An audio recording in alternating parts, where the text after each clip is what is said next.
Chasin The Racin, powered by Colchester Kawasaki, part of the Global Moto Group. We supply new Aprilia, Moto Guzzi, Vespa, Royal Enfield, Kawasaki, Sim, Mutt and Benelli motorcycles.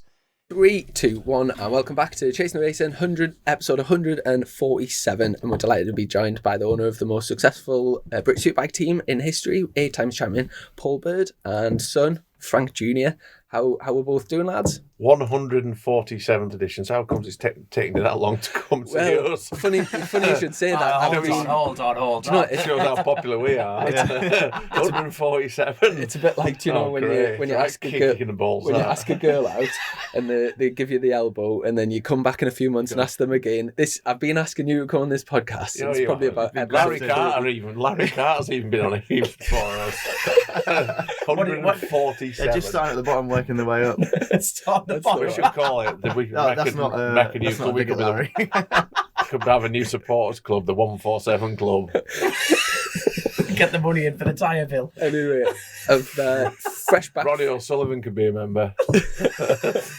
Fresh back from you just came back from Dubai, racing in the Asian Le Mans series? Yeah, and did you have I seen the pictures on the podium and the trophies and that. Did you have a good time away? Yeah, it was really good actually. To be fair, it was good to get a race in January just before the European season. So out there racing McLaren for a customer team. So we did 2 races in Dubai and then 2 races in Abu Dhabi. It was good actually. To be fair, first weekend.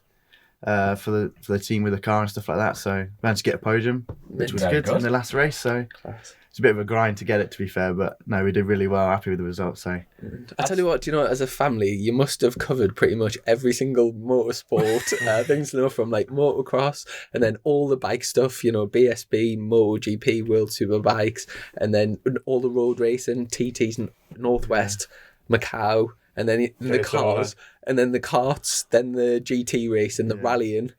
Yeah, not too much karting, though, have we? Didn't do only a little bit. What are you like on a jet ski? I'm trying to think of the I only went on them in motorsport you Dubai have been actually. in. What? I was one of them in Dubai actually. Right, there we go. I don't think my jet ski career is going to take off though. I tell you what, you answered my question. I thought you might have gotten the sunbeds, lads, before this show, but obviously you've answered that question by going to Dubai. How long were we out there for then? 6 weeks. Yeah. And you're back in sunny Cumbria. 6 weeks last year as well. Jesus. What do you want to be in this country for in January and February? You're not wrong. You're not wrong. I tell you what, you know, because like how flat out you are with the racing and stuff. I bet during lockdown, you know, when you were a couple of weekends at home, I bet that you didn't know what to do with yourself on a weekend. It was horrendous, wasn't it? Sometimes, yeah. The weather was all right. It was good because we live on the river and, yeah, it wasn't too bad, to be fair. Got by just about. Yeah. So I'd say you got a couple of new additions to the family as well. They would have definitely kept you occupied if you had them 2 years ago. I was lack of sleep last night. So what have you got for our listeners? You've got 2. Now South African bauble. My God, and they're massive. And how old are they now? 11 weeks. 11 weeks, and they struggle to fit on this table because they're massive. So they're going to keep you beyond. You could race one of them if you get fed up with motorsport. Well, they'll be bigger than us. Between 9 o'clock and 12, I picked 7 piles up, so they're like proper little shit machines. 7 pile-ups, and I just put some what they're going to be like when they're 2 or 3 year old. Yeah. You're in for a treat. My gardener's going to hate me. Running a motorsport team must be a piece of piss compared to that, mind you. You know what I mean? Oh God, I don't know what I've got myself into. Now, when I had a quick look across the internet and sort of trying to do a bit of research, and am I right? Did you used to race GP motocross when you were younger? Yeah. I didn't really know much about that. So is that from a kid? Were you doing like sort of motocross around here? Yeah, riding around the factory on bike. I had a bike. First bike I was like 3-year-old at Tallajet at 50. And then British Championships. Yeah, messed about. I was such a lazy rider. I had it too easy, really. I could have done with a dad like me who kicked my ass all the time. But my dad was probably too laid back and didn't push me. And yeah, just it's a holiday racer. But yeah, I did do some World Championship stuff. Okay, you've just gone from I've a lazy rider. I've led a Grand Prix in America. I led for a lap and ended up getting lapped by Ron Lachine. I can remember that. Hold on, talk me through that. You've whole shot, you've led it for a lap, and then you got lapped. I got lapped, yeah. Did you just keep crashing? No, what I crashed. No, I just was lazy. I wasn't fit enough. Ron Lachine, the racing machine. Was that? I look at it now, though. God, looks just a casual GP. Was the people in the family that were already into motorsport? No, not at all, really. I was after the Dave Thorpe, Graham Noyce type of era. still keep in touch with all my motocross mates. We're still in touch with each other. Mm-hmm. Some of them boys have done Dakar, even still this late stage of their life. Right. Yeah. Have you ever been a part of the Dakar race? Ever fancied it or in any involvement whatsoever? Probably years ago, I thought about doing stuff like that, but it's just a massive commitment. And then I probably got into running the race team when a little bit soon. I sort of retired when I was 26, 27 years old from racing, so I stopped when I was young. Jesus. Yeah, probably. I just had enough. So was that like the motocross, or did you ever go from motocross to tarmac? I never supermoto. I raced supermoto for a few years. Right. I used to travel to Ireland and do that Irish series in the winter. Right. Yeah. And then you just went 26. Won that a few times. Right. So what? 26. You just got bored. What was your mindset at 26? What was going on? Like tits.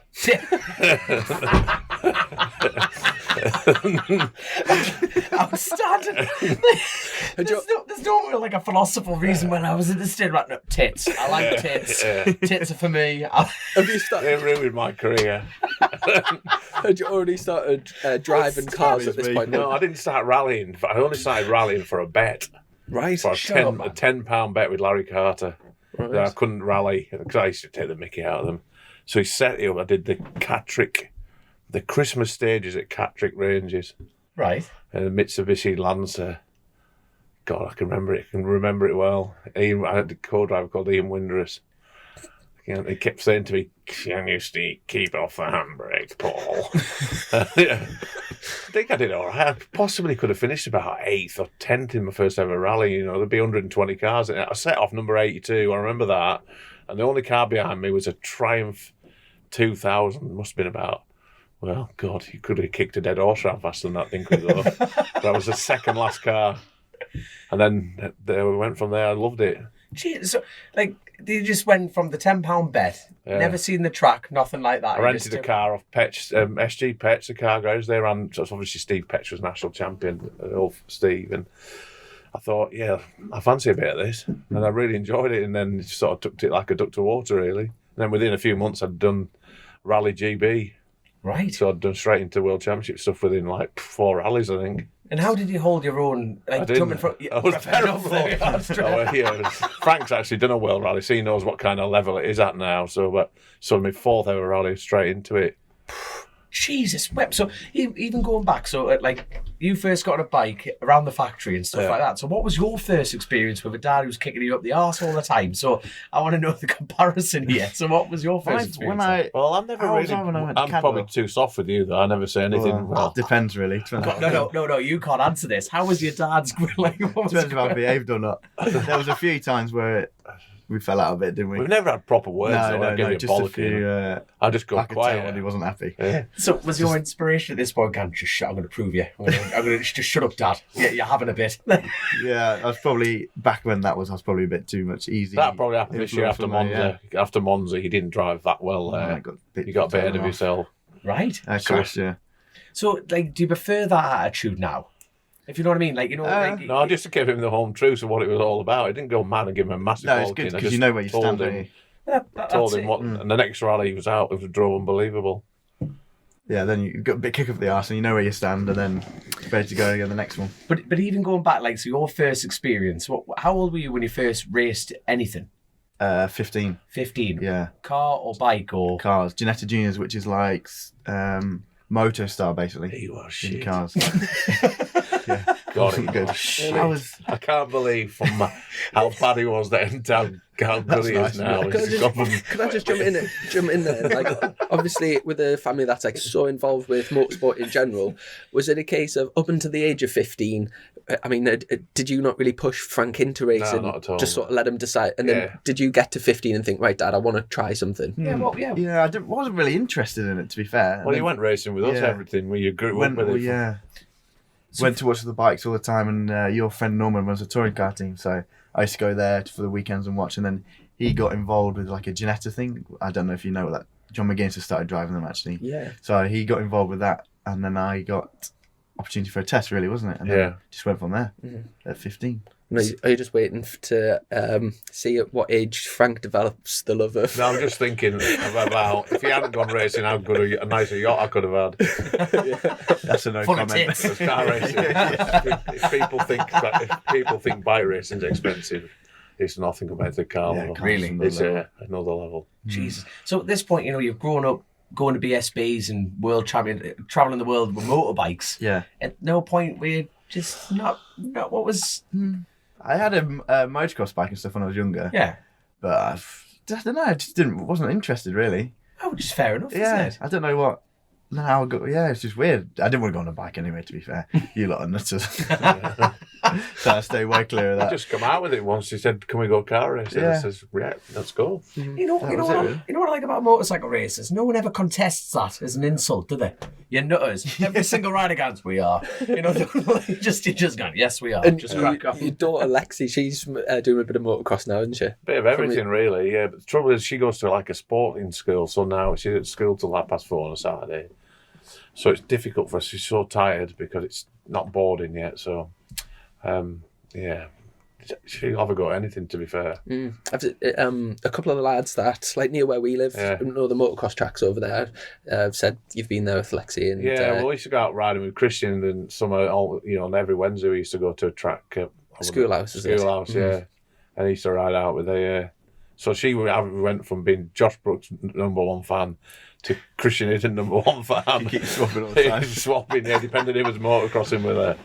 And do you think, if she does go down a motorsport route, what do you like? Do you have a preference of what? I think she's going to be an athlete. She's like the North of England 100-metre sprint champion. So Jesus. she won that at 12, and that was for under 14s. Yeah, Blimey. 13.2 seconds something. You won't race her, will you?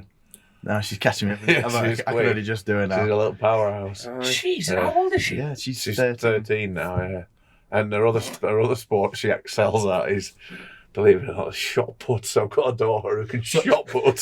So if someone breaks her heart, she will catch him Oh, and she will knock him out. Yeah, 100%, yeah. She has been in the boxing ring as well because Eastman Pal used to have a gym at a boxing club with it, so she has box as well. So Speaking Stay of, away from Lexi straight off she's the a powerhouse. She's a bodyguard. Anyone else in the family's fair game. Just get it straight right. Speaking of chocolate brownie, Kelbrook. give you a Kelbrook. yes, I was going to say, speaking of boxing, I remember watching the boxing like a few years ago, and you were in the ring with Cal Brook, like walking in, and PBM was on his shorts and stuff. Yeah.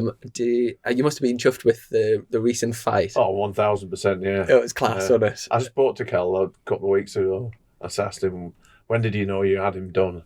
He says, when we go in the ring. Honestly. Really? And he looked at him, yeah. I Battered him, said, when didn't did you really know? He says, when I hit him the first time. Because I think That was it. Amir Khan's desperate to have a rematch, and but I'm not heard sure. about that, yeah. No chance. Yeah. Yeah. No, he got too messed up, didn't he, to do it again? That could happen. Are you a big boxing fan? Like, Yeah, I was, but I am, and I probably should say I was. Frank is a big boxing fan and does it All right. a lot more than what I do, but I just think it's really staged now. Right. And all about the promoters, and I've been to a lot of these big shows, and I've seen it sometimes when a boxer, one of the promoters' boxers gets beat, and you do the look on everybody's faces in the back rooms, thinking, "Oh, that wasn't meant to happen." Yeah. And I've seen the other side to it, so yeah, it's all rigged. Did you watch it last night? A lot of it's rigged. I didn't watch it live, but I've seen it this morning. Did you see That was the? savage, that knockout. Yeah, wasn't it? I don't know. Because obviously, it's fresh because I literally watched that and went to bed last night. Yeah. But the Irish lad got knocked out of the ring, Yeah. and then the lad was celebrating, and then it all went deadly silent because yeah. they weren't sure how he was. Yeah. Got no idea. He went to hospital, didn't he? Did he? I think he's all right now, though, to be fair. I was about to say, he was what's sort of the knocked update on out, that? stood up, and Yeah. then he hit him again, and he went through the ropes onto the... Yeah, good. You see them straight after the ring. Out If the they've ring. got cuts, they're getting stitched up straight away in the back room. It is second to none, the care and that they have there. Mm-hmm. It's pretty interesting if you ever get to go back room. And I'm just every time we keep speaking, I'm just thinking of new sports. Like, you're also into the horse racing as well, aren't you? Yeah. And I remember because just before lockdown, it My was mum the was- last big yeah. Grand National, wasn't Yeah, it? that's the one. And, My mum was mad on horse racing, so yeah, for years. And then after she died, which is like probably 11 years ago, I decided I want to keep it going, really. So we kept it going with the flat horses. Then I bought a jumper, national horse, which my dad wasn't really that bothered about, but didn't really know why I wanted to do that. but it was local. I already bought it for my daughter, Alexi, so she had a bit of an interest. Mm-hmm. And that horse just went from, I don't know, it just won so many nice races. Mm-hmm. Yeah, we're good. And ran in the Grand National, so. Did Lexi ever come to you and say, Dad, do you think, like, I want a few more horsepower than just 101? Is that when she said, I want a KTM? One's enough. I want a KTM. And, I don't know. It must be a hell of a thing, though, to turn up and watch your horse, like, in massive races like that. And, like... There's Paul with a Tesco's banner can. If you don't win it... We were there, the one at Newcastle, and won the big race at Newcastle when the lad from the Sabre was going mad for a lap to go. It's good because that was a good race. We won a bit of money on that one. The rehearsal. That's why I like going. The rehearsal. I love a bet idea. Do you like putting like a cheeky bet on these? Mind the amount of sports you cover, there must be some like serious like hand out, like a couple of quid here, a couple of quid there. We've been at some races I think it was Wetherby, and a lot of my mates and Lammy and all the boys were with us, and we went and we knew as a local owner, and they were a bit sort of a bent racehorse owner come trainer, and we thought, they're here just for one reason. So I think this horse was about 14 to 1 or 16 to 1, so all of us jumped on this horse. Yeah. We're back to the last race of the day, just before Christmas, and it won this horse. And we rushed down to the Tic Tac man, to the bookies, because we knew he was going to be off. And we ruined his Christmas. He said, "You lot were in the know on that horse," and we went, "No, he's not. They were a bit bent." And we spoiled his Christmas. I think I had like 100 quid on this horse, 100 quid each way, and it was like 16 to 1. And all the first 5 of us all backed it, and everybody won. Even the pilot, Richard, had a sneaky little bet on it. I bet he can never forget. He'll not forget it to this day. Yeah, God, a couple of years ago. Do you want a drink, by the way? I'm alright, thank you. Go on, hand us one over, actually. I don't need an energy drink. We're sponsored by a different energy drink company, so we don't get seem bad if we can drink. Oh, yeah. What energy drink is the team? Like Dragon Energy. Oh, Dragon Energy? It's like a big in South Africa. Right. Dubai owned. Yeah. Bigger than Red Bull when it's in South Africa. Really? You'll see it a bit on Twitter and that now, a bit of off-road Dakar type stuff and everything. Right, is that like a new brand for you? No, we've been associated quietly away under the radar, but they've come on financially for this year. Right, fantastic. We've had a lot of new additions, to be fair, with the team. That's really why we couldn't announce anything until really quite late, because we had a new title sponsor to find first after the Vision Track Love Affair came to an end. So we had to replace that, and then we had other bits and bobs. All the sponsors, well, one was sulking because we brought a new title sponsor and they didn't like him, so then we had to find another big associate sponsor, but it's been really good. I think this year now we're financially the best position we've ever been in, ever. Right, do you know the new sponsor? What is it? MC Ducati? MC Ducati it's going to be called. We thought it was maybe going to be called MC Salvage, but these teams don't run on fresh air, so we couldn't. At one point, I couldn't keep the riders waiting. At one point, we didn't think we were going to run, and like Christian was saying, look, I'll wait. I said, listen, do not wait. I said, we might not even run, never alone one rider even. I said, you're going to have to take a ride to say how you'll end up with nothing. So I said, I only want to be fair with you. Yeah. And so it isn't all come together. It's just we're still dotting the I's and crossing the T's as we are now, still changing contracts and stuff like that. So to be blunt, like while we're sitting here now, it could potentially not happen. Is that? No, it will happen. Right, that's good. Yeah, that's I'm confident it will happen. I know it will happen. Yeah, good. But I'm still haven't had a payment yet, so it's at that later stage. And these teas don't run on fresh air. Do you know the MC is related with the old title sponsor for BSB? Yeah, same people. Yeah, same company. Yeah, right. Listen, these companies do go into receivership every second of the day, and people might have sour grapes about it. But listen, I don't mind putting my name to it. So is that MC Insurance? Is that what you're at? Right, there. So do you together? Because obviously the car element and the bike. Do you have to go seek your own sponsorship? Is it, or do you kind of jump together? What are you like trying to find sponsors? Because you must useless. Come on then. I found the Dragon one, to be fair. Probably my mum helped me. Probably your mum. Yeah. But they all chip in though. All the ones. If he got off his arse, he could attract sponsorship easily. Yeah, but he just lacks a bit of confidence. Right, because like you say, because the car world is we've got Max. What level is Max at from the North Yorkshire Max Club? Coates does the. I know him. And what a fella he is! He's always got a smile on his face, bouncing around the plate, and he's like, for example, I'm trying to find 80 grand to run a roads team. You know what I mean? And I'm like, I'm never ever going to achieve that. And Max is looking at me going, 80 grand. That's a bit of a joke. You can do that on just testing in car racing. That's what I mean, and it's a bit like, so attracting that, like that merge, could it bounce off each other quite well? Both the cars and the bikes sharing the same I think thing? a lot of we them do like it, both. don't they? Yeah, we do both. You know, different if they get on with this, listen, you're going to get on Frank's suit, or you're going to get on the car. If they're going to be, you know, if it's financially viable, they're going to get on both. So they get that and the rally, and so they're getting, you know, we've had coverage already on TV and been out in the UAE. So some people already had a bit of coverage. And also shot put, horse racing, Never ended. 100 metre sprints, whatever. No, we're kind of going through your careers. We kind of got up to rally. Did you? So, I know you were like really successful rally driver. In terms of like you both at your peak, are you up to your dad's level yet? I knew you were going to ask that question. Of course we were. I've actually sat in a car with him. He's at high level. Yeah. Very high level. Is he as good as you at your peak yet? That is a lot better than what I was. Honestly. Yeah, a lot better. Did you hear that gulp? Yeah, That took a fair bit. Yeah. I'm going to say Well, I've set off on the start line. Well, we've done a world rally. So he's done his first world rally. And the last one I did, I started at car 10. What number were you? 41. 41. So I was, and I set off car 10. Pet Solberg was car 11. Wow. And the first shakedown stage, I was sat there with my co-driver in windows. It was Rally Spain. I just got this, it was 09 and this Focus. And I'm sat at the shakedown. I said, look, who's in front of us? And he goes, I know, I'm shitting myself. It's Sebastian Loeb. So we had to go through the first shakedown stage behind Sebastian Loeb. Imagine how bad that felt. Have you ever bumped into Rossi at either the GT racing or the rallying? I've actually never raced against him yet. I've met him rallying and testing in Grayson or M Sport. I remember he did the Welsh rally once and he was like 11th or 10th or He something. can pedal a bit, apparently. Yeah, no, apparently he can he's drive. really good. Yeah. I wonder what Rossi made of whales. Don't think he's ever been back. No, I bet he. I'm just trying to think it like. I don't think car racing really know how big he is or how big an effect he's going to have on the sport, spectator wise and fan wise. Right. So for World GT, I think they're going to get the shock of their lives. How big a following and how big a presence he'll have. He's racing at Brands this year, isn't he? For the, will you be racing there? Frank said he's going to send him. I said I don't want to be the first one. No, but in all seriousness, where like Rossi looking at lap, like where's Rossi compared to you? Are you faster than Rossi? Go on, be honest. Hopefully. Well, apparently they were testing in Bagnicourt. I wasn't there actually, and he was 3 tenths off pole when they were testing.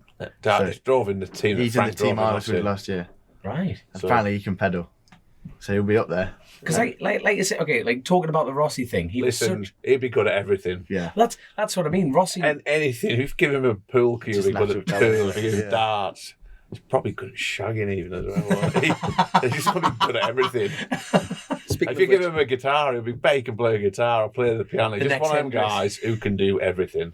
But even like talking about, your following, Rossi's following, like bringing it into the car element. Is there anyone? You're going to edit it that bit, everyone. I've said before that, aren't you? What, the tits You're bit? going to edit, no, not the tips, but the other bit, the Rossi bit, man, good at shagging. No, keeping that in. yeah, You're all 100% right. right. God. He's probably tuned in that guy. You know what, the Paul, you're title. right. I am good at shagging. You know what I mean? Yeah. We used to see a Next lot of them because when we were in MotoGP, obviously we were like the Williams of GP. We were at the back in every race. We were that far back we couldn't see the lights sometimes. And I remember they always used to fit us in because we only had one truck, and you had Honda, Yamaha, all the big factory teams with three or four Arctic trucks. So we always got blended in between the teams. So we were often next to Rossi or wherever he's driving a Yamaha. Yeah, I remember being in Barcelona once when he gave Dogger. Everybody will know Dogger is a dog's about with me. We've been watching this. We've been on pit wall. I'm walking back, and I could see Valentino going. We're wandering back towards our garages next to each other. Dogger goes to me, "Watch this," and he's drying all the voice. So I walked past, and they were going to cross paths, and Dogger just put his hand out behind his back, and Rossi just gave him a 5. Kept walking. Coolest thing I'd ever seen. Give him a 5, yeah. Didn't prompt it. It was just so cool when it happened. Valentino giving you a 5.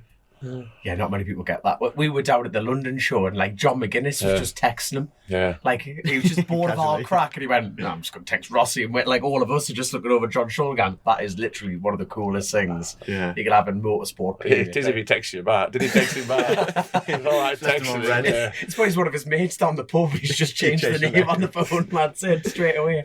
But even going like quickly, we've jumped a huge bit in your racing here. But you know, I'll tell you what, I normally ruin it by jumping through the paragraphs of racing. So you went from, where did we get to on the rally stage? So you went from that 26 and went, I like tits, let's go from tits to running a race team. Well, it's funny because obviously all the podcasts that we've done, there's so many people that we've had on that refer to like big part of their career. Yeah. So like we've had Stuart Easton on, obviously Keith just loads of people that obviously you've played like a vital part in what they've done. But the crossover from racing yourself to setting the team up, will you just talk through like that period and like how you picked the first riders and like what the sort of setup was back then? It all happened with a guy called Chris Palmer, who was from Carlisle at the time. Oh, Isle of Man resident now. Yeah. Well, Chris, I've known Chris forever, and he was short on money. He didn't have enough money to finish the end of the season off, and obviously I followed a bit of road racing with Tony Baker, the sidecar racer, lived in the next village. And, you know, my dad would always gone to Silla to watch a bit of road racing in the early days. And I rented Chris a bike off Clive Paget. It was a bike that Robert Dunlop rode at the TT in 94. He must have got injured that year. I think it was maybe the big crash on the med bike. Right. At Ballath. And I rented this bike for Chris. And I had my motocross van at the time.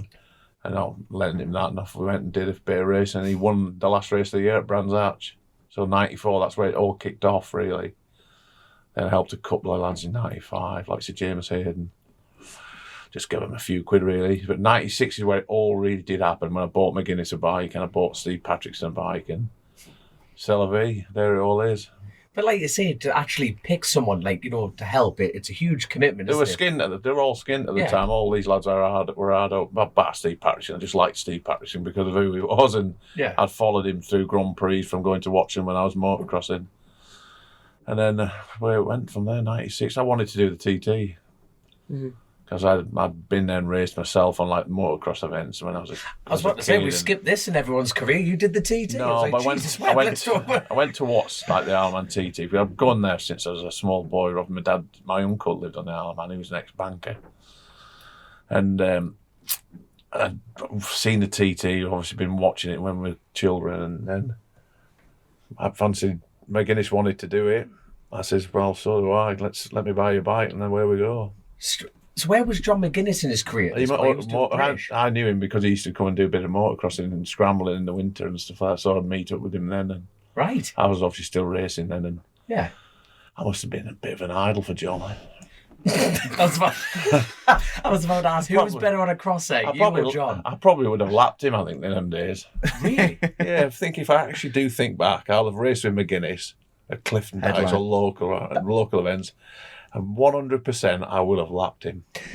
That is right. With your permission. I've never even thought that till now, but I am actually going to ring him. I'll ring him and find out. I'll ring him tomorrow and see if I ever did lap him. But there's a fair chance I have. That is out. We're going to put that now on the social media. We put like one-liners on it like that. I can beat John McGuinness, and everyone would go, "What the hell is this about?" That's outside. That could mean anything. Yeah. Okay, you know John very well. What would his reaction right now, listening to this? Imagine John is right here. Will he be going fuck off, or would he? He's probably thinking about it. I think he's probably right. I don't know whether he'd be looking to think whether I am or not. Do you know the first year you ran, did you have a title sponsor, or did you just run it under your sort of banner? He had a truck. Patrickson had his own van.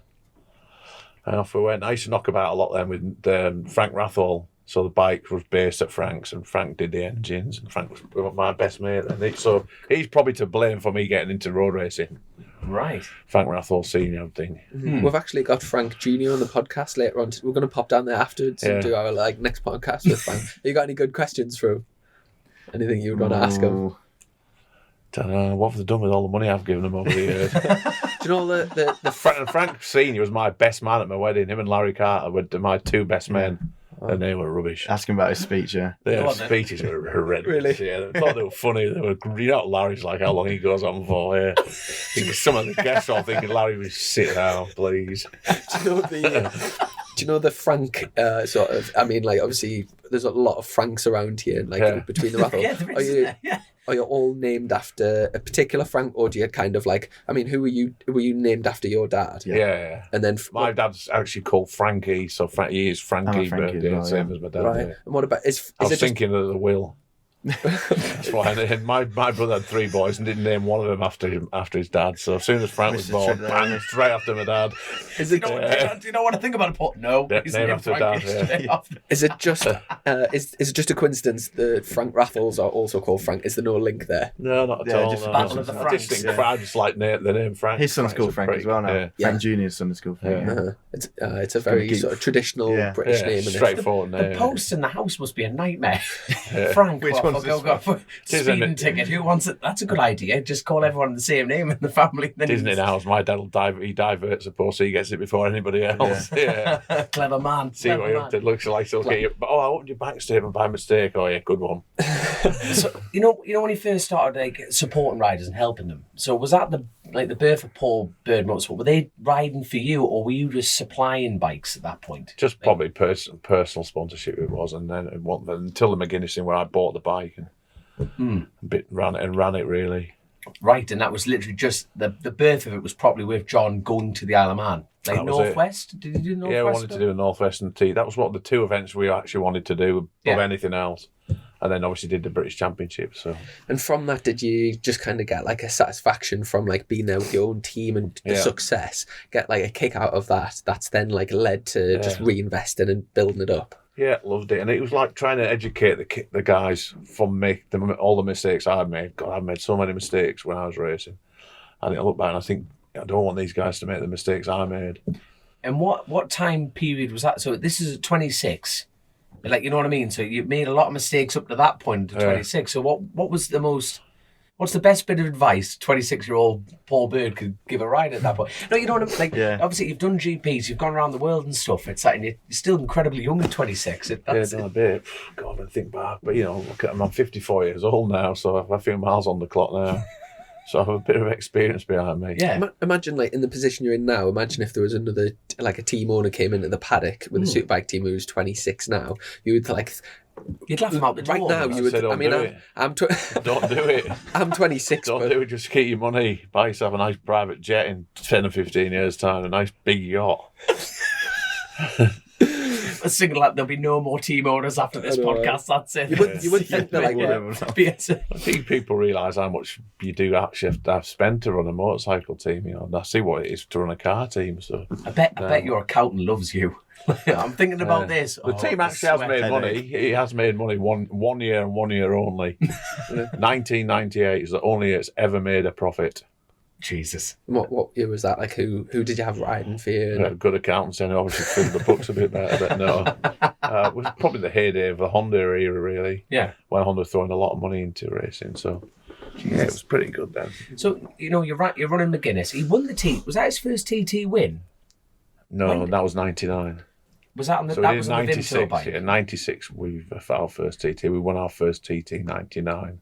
Right. God, we took the roof off the Villa Marina that year. Jesus. Yeah, that was unbelievable. What bike was it on? 250 TSR Honda. I'm getting to race one of them in a couple of weeks. Yeah, that was trick, that bike. When I look at that bike, I think that bike is still trick now. It was. I went especially to Japan. They made 10 chassis for Grand Prix. Me and Frank Rathore went. I said, right, I'm going to have 2 of them. He said, well, we can make the effort. So took all the local produce with us, a Kendall mint cake and all this kind of fudge from Penrith and the toffee shop, and flew to Tokyo. I don't even know how we even got to Tokyo. We got to Tokyo and we had to get down to Suzuka, which is another trek. As we eventually got there, and we said we wanted to purchase 2 of these chassis, and he said, well, they're only for Grand Prix. I said, we want to buy 2.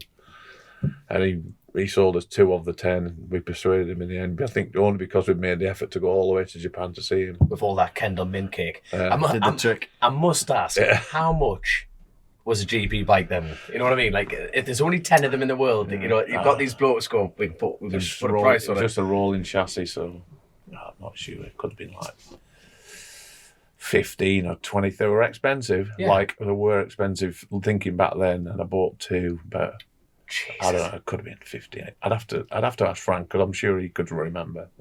There's some trip there. So you bought the rolling chassis, so what about the engine element? You had to fit all that yourself. You had to put your own engine and gearbox in, yeah. And that was just straight to Frank down the road, was it? There was some bike. And obviously I was very friendly with Roger Harvey then at Honda, so we ended up getting some A-kit stuff. We ended up with them bikes were pretty special then. Jesus. Yeah, you look at them now, still beautiful, but then they were so ahead of the time. I'm trying to find. Do you know where my phone is? You dropped it on the floor. I did drop it, didn't I? Do you know? Good man. In terms of the, so you went to the roads first. When did you then set up? Like what's we did now we did that same time we did the British Super Cup or whatever it was. So we're doing that in the 2 road events. Right. Is British Super Cup, was that on what CCs? 250. So there was 125, 250s, 600 old junior super teens. There's all sorts of classes in there. And what stage did you, to what's now the British Superbikes, like the main class? 2000 was the first year we did it. Right, and so that was the year Honda SP1. We had James Torsland on one bike. Ah, yes. McGuinness on a 250, and then the Rat Boy, the Rat on a 125, and Stewart. Remind us of that, because obviously we've had it So from... we were a formidable team then, really. But if our Superbike had been a bit better, the SP1 was dog slow. If it had some kit parts or factory parts, it would have been strong then, because Torsland was a great rider then. Yeah, we've had the bike was so slow. We had Torsland speaking about that. Just remind us about the Stuart Easton thing, because you took him from motocross, didn't you? Yeah, Stuart. Because I'd known him since he was a young kid, and we obviously raced at all the same races every weekend. So I'd known him and knew how talented he was. And he went to go road racing, and he was talented, super talented. So did you start him off on like a 250 or something? 125. Right. He was doing a little super team class first, and his dad was running him out the back of a van. Class. We bumped into him at a motocross track. Did a podcast there. We caught him in the right sweet spot because he had a couple of beers in him. And he said yes there and then. He went, you can't bottle it now. He's like that. You can just see him put the beer down and go, oh shit. He's a racist dad as well. I seen him. I said, back off. I said, he's like a proper schoolboy dad shouting at boy. It was Haverick. You came down to Haverick. I was actually I was mint crack. He's some been Haverick. Have you? What was you doing going all the way there? It was my second. Even the police are glad when they got kicked out of Haverick. And there's that prison, isn't it? Yeah, they still eat the young in Haverick. That is a one-horse town there. Brilliant. God almighty. I tell you what, before I forget, I must show you this. This belongs to John Chapman. Like Colin Davies has rebuilt it. Yeah. How beautiful is they that? still look good now. Imagine them. I've 2099 that we had them. So it's a long time ago. They're absolutely cracking things. The first time I ever rode a 2-stroke, not motocross, no nothing, was down Bray Hill. Yeah. One of Chapman's bikes. And everyone said to us, there's no engine braking. And now when someone tells you a bit of advice, you can't shut up. I know what I'm doing. You're like that. I went down the Quarter Bridge and just went boom, boom, boom, boom, clutch out. Holy fuck. My eyes lit up and I'm going, stop. That wouldn't bother you at the speed you go at, though. Well, it's no bother. I tell you what, I was sitting. Well, you have flies on the back of your helmet. I know, I've got them lacquered in now just for the memories. You knew I was going to say that. No, I was sitting third at the time and the thing shit itself. Never, I got around Ballygarry and fucking nearly came proper there. I've done a lap of the TT when it was a parade lap. Yeah. Never, ever again. Why is that then? Oh my God, I've never been so scared in all my life. Wasn't riding around the roads. It was all the lunatics who were coming by and Manx Nortons who were about 75-year-old. Do you know... Coming by one each side. What? Scary though. What bike were you on then? I was on a 1000cc Honda in a parade lap. And believe it or not, I got into McGuinness's leathers. Wow. They did the parade lap and I think everybody must have thought it was John McGuinness going around and waving at everyone. I see, look at these idiots. I think it's McGuinness on the bike. I think that could have been like the year 2000. Can you remember when they did the rally car went round? Yeah. It was fast as well. I bet that Subaru thing. Yeah. When you lost it about Bray Hill. Yeah. Immediately straight off the line, just corrected it all the way around. What was his fastest? Was it a That- 25? He could have done 130 easily. He said, Yeah. didn't he? Yeah, I know DRS, didn't it? I know And Mark nitrous pretty and well. everything. That car was trick. So why? I nearly got the gig to drive that. If he backed out, I was the next driver to do that. I was going to have to do that. Would you do it now? When I was thinking at the time, it was like a pretty cool, because I'd won the Manx Rally quite a few times and I've been there rallying for years. And I knew the people who were building the car, Pro Drive at the time, and I think Teg Sport had been doing previously to that. And Mark was getting a bit tricky for money, and he's always quite greedy, Mark. And they said, if he doesn't do it, will you stand in? I went, yeah, no worries. But then as he was getting near the town, I was thinking, I don't think this is actually a really good idea. When I was thinking about it. Would you do it You know, now? he does all the James Bond movies, Mark Higgins. He's the lead stunt driver. Right. Yeah. He asked me to do James. I've been asked 3 times to do Bond movies. And the first time I thought he was taking the mick, and I'm like, yeah, good one.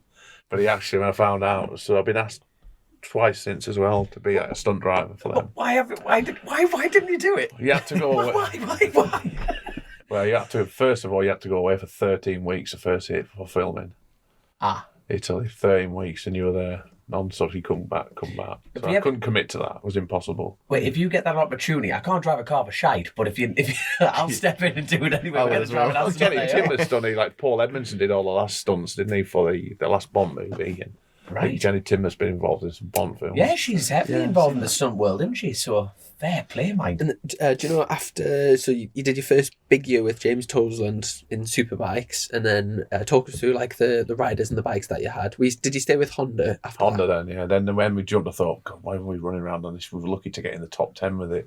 And I thought, it was his granddad's bike. They were running at the front then with the Reve Red Bull Ducatis. I thought, I need a Ducati. That's all I kept thinking. You know, and the sounded good. They were mega. So I bought 2 second-hand bikes. I think I've got them off his granddad at the time, but they got the actual piles of shit I bought off him, so I sent him them back. So obviously our relationship soured for that season. And I bought 2 off Darryl Healy. And then that was it, away we went. Steve Hislop rode the bikes and sort of, don't know what, it was like a snowball rolling and just kept getting bigger and bigger, and off we went. We were great in 2001 until he broke his leg. We were really unfortunate not to win the championship that year. And did you have the Ducati in what's now Supersport as well? I can't remember what year we did run that. Maybe the year after. It must be 3 or 4. Yeah, I think in 2001 we were to Stuart on a 250 Honda, Monster Mob Honda. And then we go on the 748 Ducati. Because the Ducatis are now eligible in Supersport from this year. Just the Daytona 200 was on last night, and that was there was one either on pole or it was on the front row anyway. But I think they messed up with the fuel. He rode that American guy. Josh Herring rode it, didn't he? Josh Herring. Have you seen him on social media? That boy can pedal a bike. He's just like Supermoto's elbow down, drifting all over the place. He's living the dream, man. He did Moto2, didn't he? Is that guy? He raced Moto2, didn't he, for a year? He did, didn't he? Yeah, I think that's Where him. did he fare, do you know? Oh, I don't know. He's not there now, is he, to be fair? That's Is that rain? Yeah, it's just raining outside. You told me it doesn't rain in Cumbria weather. Oh, it rains, trust me. It doesn't stop. It rains 300 days a year here. You don't need a convertible car and you're living in the Lake District. But no, like, did you lads watch the Daytona at all? No, I didn't actually. No, Didn't actually. Just seen that big crash, didn't we? The crash, yeah. That guy on the top banking. Jeez, and the It's rain like crept started. up, didn't it? Yeah. That was that. I would love to. How fast are them lads going around there? When you go for bike week's unbelievable. We've done Daytona 3 times to race there, and then I've been another 3 times on bike weeks. So I've been 6 times right. to it. It's an amazing event. It would be good to get because that Brandon Pash won it, didn't he? Spoiler alert! It's too late now. The standard competition's pretty low level though. To be fair, Right, and that's the AMA. Is that right? It's on low level. Yeah. Because Ellison went over for a bit, didn't he? Yeah. What point did he go over? Well, that says it all, then, doesn't it? The level of competition. Kick a dead horse round faster. I'm going. Get me a plane ticket. I'm off. You'd enjoy it. It's a great event to go to be fair. If you can ride the Isle of Man, to ride that's a walk in the park. But you just got to get your head round the wall at the top. must be quite daunting. think- really. I think I'd love to do it. I think you meant James also went to do like the season Yeah. in AMA. in MA, And that's same with right. a few people like Neil Hodgson Yeah, after Chaz Neil, Davis. after Neil Hodgson was world I think champion. the Chaz do once Did it on at the 600. start, didn't I he? think Yeah. Chaz has even done it. Yeah, Right. so Oh, Yamaha. I think Neil was after he'd won World Superbikes, he then went to AMA. And Yeah, it just, that was a full factory effort though. Yeah. and he couldn't cut it. He didn't win AMA, did he? Yeah, there was the championship would have been at quite a decent level, and because all the factory teams were involved, and then all the budgets and the world crash came about. Uh-huh. Things to race in America would be expensive because of the fast travelling that you have to do. Yeah. Some of them guys who would be riding a Daytona would be maybe travelling from Canada and driving all the way. Jesus, either would be, wouldn't it? Yeah. I'll tell you what, I've got a very boring question for you. I'd love to know the difference, but it's not really a question. It's you know how the Dunlop have been bought out by the French, haven't they? They were made in Birmingham. Is that right? Dunlop tyres. Sometimes. So- Some of them are made in France, some of them are made in Japan. Right. So I'd love to know how much of a difference there is. You think the compound, the mixture's the same, but Japanese would Dunlop be the best. really? Yeah. Right. Well, Why? I just think it would be. It would be, yeah, fair enough. That's a fair, yeah. It'd be, you used to run BSB when you used to be able to pick your tyres, but like before it was just a Pirelli series. What tyre manufacturer were you? the cheapest. Dunlop at the time, I think everybody was either Dunlop or Michelin at that time. Right. Yeah, I had a good relationship with Phil Plater at Dunlop. He was a great guy. I remember speaking to Rutter about this, and he was saying the amount of money that just the tyre bill, Yeah. because there was so many different compounds, and obviously there was like the tyre walls, so people used to like fly tyres and stuff. If, in your opinion, are you pleased that it went one? Yeah, 1000%. Yeah, Yeah. And especially the controlled ECU and everything. Yeah. I don't think they've ever made one bad decision yet. Maybe with the fuel, could have a better fuel. Oh, the fuel's pretty poor that we run. Is it? Yeah. Right. But everything else is like the Well, changes you, of... you look at the championship of where it's come from to where it is now. Yeah. It's a super high level. You look at and the manufacturer support and the teams and the sponsorship that's involved with it now. What's your opinion of the showdown then? You laughed. Now, go on then, bro. What's your opinion on it first of all? Go on, let's get your opinion first. Well, at the start, I don't think many people were keen on it, to be fair. But then, what was the year when Shaky got injured, didn't he? Cadwell. And then that sort of helped him out because he got, was it not Aston or something, when he got Dislocated knocked shoulder. off by Lowe's that year, maybe. No, it did, but we dislocated his shoulder at Cadwell He Park. stayed in the showdown, it didn't he? helped Because he was him, obviously leading. Had to miss a round. And then he got back in, didn't he? And Yeah. then he ended up winning. So So that helped out. it's made for a few stressful weekends for you in the garage, because obviously no matter... The worst bit of it is if you're in with a shout, is it's going to go down to the last race of the year.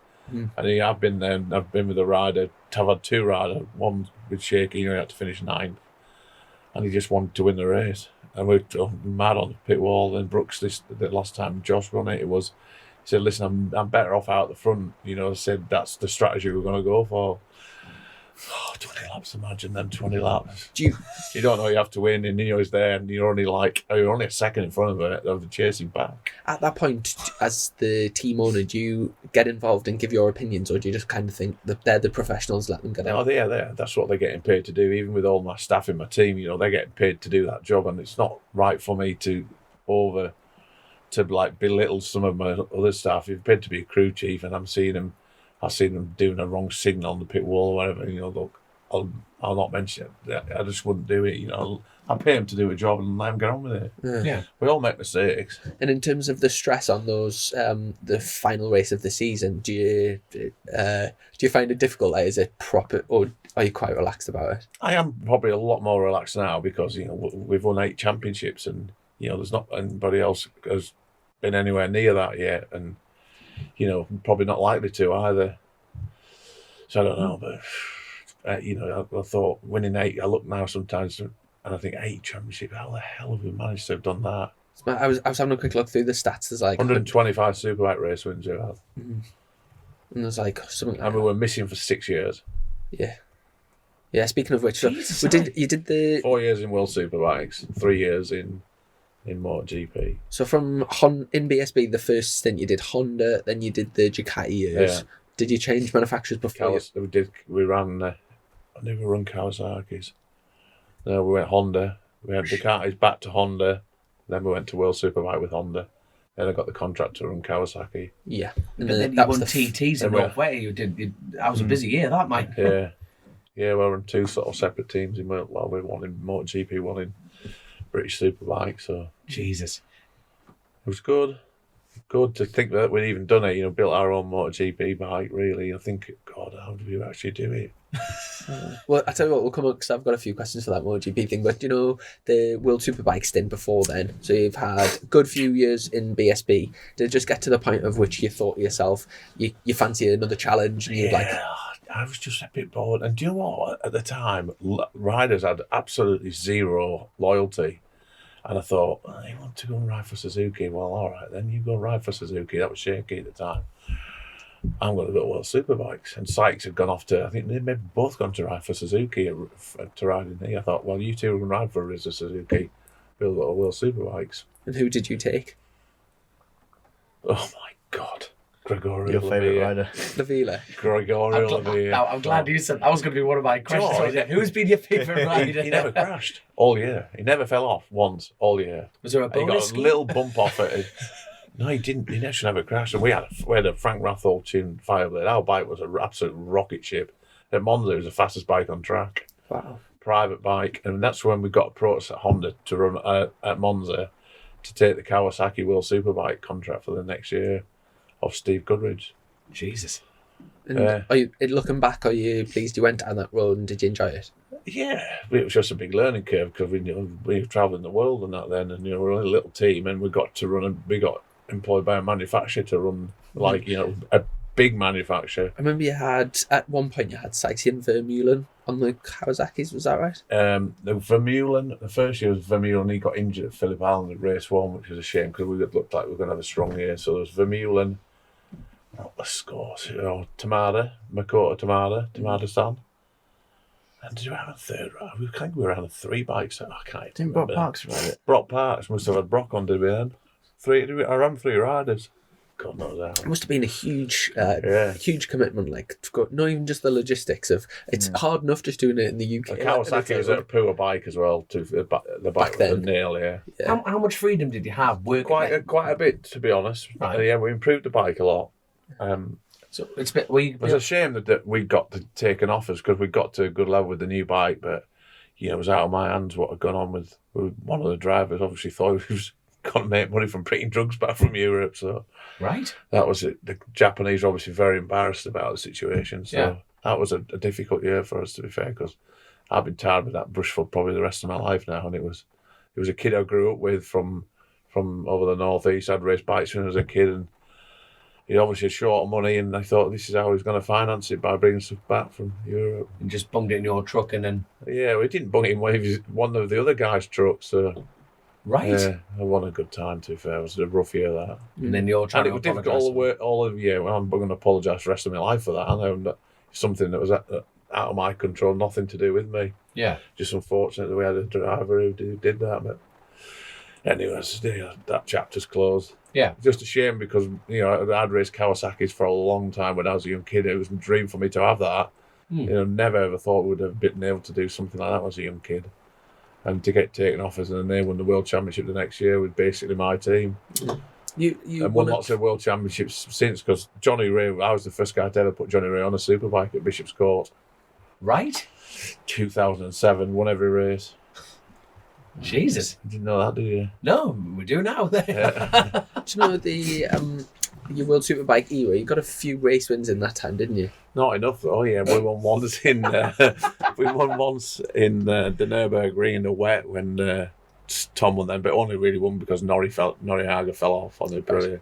And am I right in saying that? So and that was the day we got told our contract was getting null at the end of that season. And am I right? Did you have a say in the fact that they kept Tom Sykes and then? No, they wanted rid of Sykes. Yeah, I paid him personally to keep him, and I paid the expenses to run him. And he went on to win the World Championship. And then the next year he won the World Championship. Yeah. And I bet you. I know we're jumping a little bit, but we'll come back. I bet you're excited to have him back in the team for Superbikes. So yeah, because he's ridden for me now twice. He rode for me in 07 on a Honda in the UK, stop out Honda, and then obviously rode for me in World Superbikes for 2 years, 2 or 3. Oh, I don't know, 2 years. I bet you're well excited for like a sort of new challenge. maybe a difficult question, but are you confident that he'll win the championship this year? No, not at all, because it's obviously the championship. We all know how many good riders and good teams in the championship, and how many riders and teams want to beat our team. Yeah.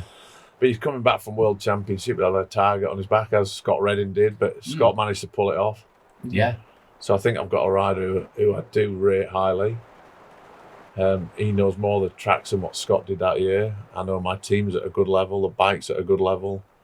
There's more support and material from the factory for this year. So yeah, if you can stay injury free. That's what I love about bike racing. There's always that lovely question mark. If we stay injury free, yeah, I think we'll be right in there. And like talking about the team, I think with both riders though. I don't think just with one. I think that don't keep Josh Brooks because of a love affair. Josh Brooks has won a championship for me. Yeah, in won 11 races in the year that Scott Redding. He won 10 and Redding 11. So he's he can deliver. And I think if I didn't give Brooks a job, he'd be a thorn in my side. Yeah. I've got an ask, because he last season was very young Josh Brooks, incredibly young Josh Brooks. Yeah. What was the reason behind that? Or was it not one particular thing? It was just a collection. His head. It was his head, right? Yeah. Yeah. And we got involved with somebody away from the circuit, away from bike racing. It probably helped. And as you see, as the year went on, that it did improve. And I spoke to Josh last week that they still would like him to still carry this process on of what we've been doing, believe in it. And I know it works because of Frank uses the same system or same guy. Yeah. No, brilliant. It would be good. It would be great to see him back, because obviously it's Josh Brooks through and through. So it's going to be. And I like proving people wrong. A lot of people thought, he's going to sack him in. No, people think I'm going to do one thing, I'm going to do the other, and it's like proving them wrong. And we did prove him wrong, because we got him back to running at the front at the end of the year. And on his day, he's the fastest man on the track. Yeah. Definitely looking forward to it. Mind you, I'm going to test that theory about you do the opposite. I'm going to test that theory right now. No. You'll never sponsor me. Yeah. One day I'll get a few shamans down. It'll be a Paul Byrne Motorsport sticker on the back. Not a chance. Anyway, let's continue. I'm going to sponsor him beer at the TT this year. Expenses. Happy days. What number are you? Because I've been over this week at the TT. What number have they given you? I'm seeding all classes and I have no idea. Do you know if you've been? Do you know? I know where a lot of them are and the agreement that goes on, but I didn't ask where you were, to be fair. I'm too far back. But where were you the last time you rode there? I finished 10th in the senior, and I was number 20. I just got into the seeded numbers. So you're going to be in the top 20. You like to think you're going to be seeded top 20 then? Yeah, the entry numbers have come out for everyone else, but they haven't allocated my numbers yet, so I'm just in the mix. So I don't know where I'm going to be or who's in front, who's behind. They leave the top 20. I think they're very sensible at how they do it, and he explained the system to me, Paul Phillips, last week about how they do it. I asked him about that. Yeah. And then the system they do have is a really good system. Is it something you can share on here? Because I would be. I love the agreement where the top riders, and none of them are all running like 1, 2, 3 or 4, 5, 6. They spread them out a little bit, which is, I think, a very sensible way of going about it. And good for, you got to think about the spectators and all that as well. Yeah, of course. As well. So. And speaking of this year, I bet you're absolutely buzzing to get for what they've got planned as well. They're on it. They're taking it to and everything they've done, touch wood, they've got right. And they're taking the event to a really high level globally. I think they've got a good bunch of people. Barnard Paul said he has 12 in his team. Some people have never been to TT before. So, yeah, I would think it'd just go with it. The commentary stopped at the points here. Maybe that's a bit sad. Not about the scoreboards. And somebody said to me, well, how are you going to know where your riders are at the scoreboard without scoreboard? I said, listen, 10 or 15, 10 years ago, they weren't looking at a scoreboard. It's all online. I think the TT will win, and just pray they get good weather. I think it'll be an amazing event. 100%. Are you looking forward to seeing your Ducati there? Oh. Well, yeah, but I'll miss the first big race, which is disappointing because I find like the first big superbike race on a Saturday, so I'm only going to be there till the second one. We're away. We've got a commitment elsewhere with the rally car, so we're actually in Barbados. Isle of Man, Barbados. Let me have a think about that. You've won that rally a few times, haven't you? And have you been to that one yet? I've been to this will be my first time competing. Okay, under a bit of pressure. Yeah, I was about to say. Let's the shot. Ken Block was the last winner. Wow. Jesus. Yeah, it's a big event. Him? No, I never met him. I think you've met him. I've met him. Yeah. I've never Do you met know him. with the rallying, do you jump in and give Frank tips and stuff, or do you just let him crack on? If he asks me, but he doesn't ask me now. Yeah. Sometimes I need guidance. Yeah. I think Well, that's the best way. it's nurturing the talent in this. He has such raw speed and feel for the car, so it doesn't need to mean you actually do need to make mistakes now and again, because life would be pretty boring if you didn't. And I think to improve, you do need to. He has made the odd mistake, and it has improved him as a driver.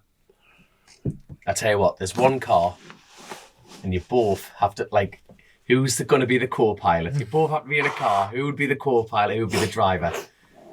I wouldn't be co-driver. That's a terrible thing to do. I wouldn't get in. You wouldn't get in, so right, you have to both be the He driver. sat in with me, and I've sat in with him, and I've told him he had to stop and let me out. Like the harness is like, Jesus. Yeah, I have had the old Norman driver who knocks about with me all the time, the old cyclist and all. I've had Norman in a car in the forest in Greystoke, and it's a 7.5 mile loop, and I know that forest like the back of my hand. And he was screaming to get out after the first lap, and I just kept going for a second lap. Keep in.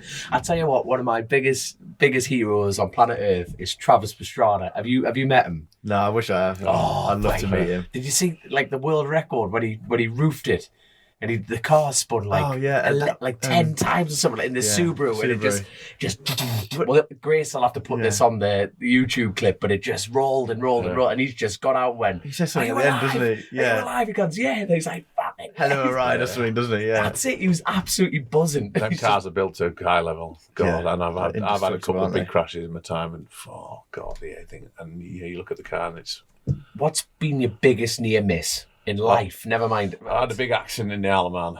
I had a triple roll, and it didn't roll sideways. It went over frontwards, then front roll, a full roll. It was 33 metres from first takeoff to land, and they measured it. What? It rolled 3 times.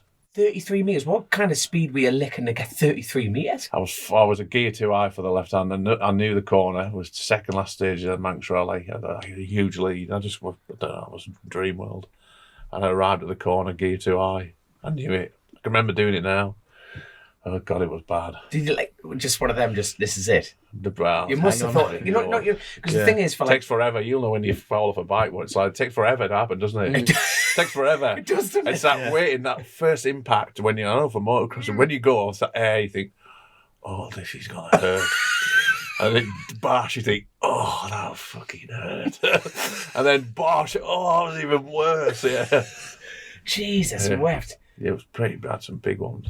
So I tell you what, knowing what you've done motocross, you decided tomorrow, you went, you know what, them Geordie lads are all right. I like a bit of motorbikes now. He decided to go TT riding. What would you feel about that? And there's no chance. Right? Yeah, no chance. What about British? Yeah, he wouldn't really. There's some personal things why I wouldn't let him race bikes, and neither would his mum. So because of the Craig Jones thing, and his mum was involved with him. So. Yes.